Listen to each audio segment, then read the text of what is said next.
ముందుగా 200 grams paneer pieces తీసుకుని wash చేసి కొద్దిగా పసుపు, పావు టీ స్పూన్ కారం, పావు టీ స్పూన్ సాల్ట్ వేసి పన్నీర్ పీసెస్కి అప్లై అయ్యేలా మిక్స్ చేసి 5 మినిట్స్ పక్కన పెట్టేద్దాం.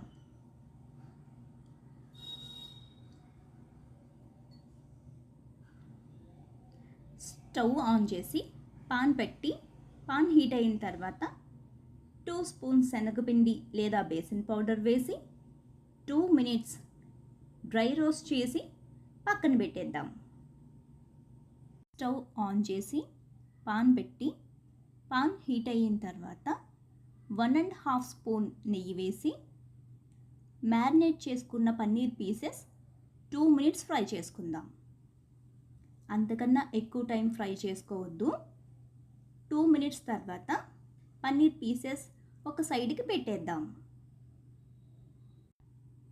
స్టవ్ ఆన్ చేసి పాన్ పెట్టి పాన్ హీట్ అయిన తర్వాత 2 స్పూన్స్ ఫ్రెష్ బటర్ వేసి కొద్దిగా ఆయిల్ వేసుకుందాం.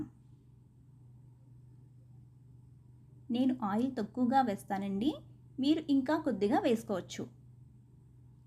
ఆయిల్ హీట్ అయిన తర్వాత పావు టీ స్పూన్ జీలకర్ర, 4 లవంగాలు, కొద్దిగా దాల్చిన చెక్క, 2 ఎండుమిర్చి వేసి 1 నిమిషం ఫ్రై చేసుకుందాం. 2 పెద్ద ఆనియన్స్, 2 గ్రీన్ చిల్లీస్ కట్ చేసుకుని ఫ్రై చేసుకుందాం.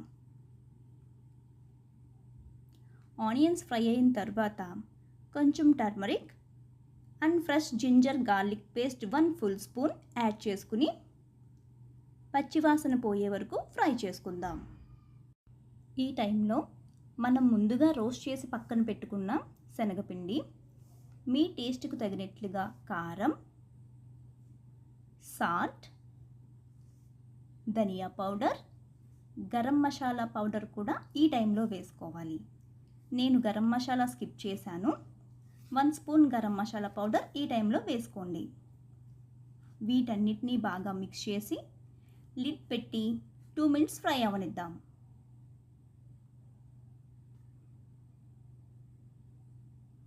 టైంలో 2 టమోటాస్ చిన్న చిన్న ముక్కలుగా కట్ చేసుకుని వేసుకుంటున్నా.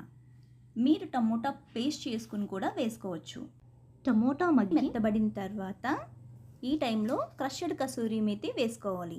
ఇది హోమ్ మేడ్ది, నేనే చేసుకున్న, మార్కెట్లో కూడా దొరుకుతుంది.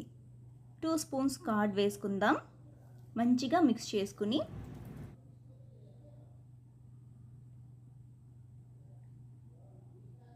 టూ మినిట్స్ తర్వాత వాటర్ యాడ్ చేసుకుందాం.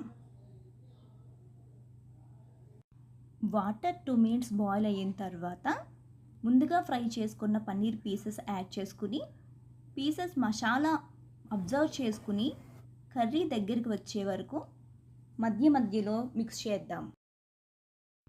కొద్దిగా కొరియాండర్ వేసి మిక్స్ చేసి ఫైనల్గా ఒకసారి చెక్ చేద్దాం. పన్నీర్ చాలా సాఫ్ట్గా ఉంది. ఇది వెజ్ బిర్యానీ, ఫ్రైడ్ రైస్, రోటీస్కి కరెక్ట్ కాంబినేషన్. ట్రై చేసి ఎలా వచ్చిందో కామెంట్ చేయండి. Thank you.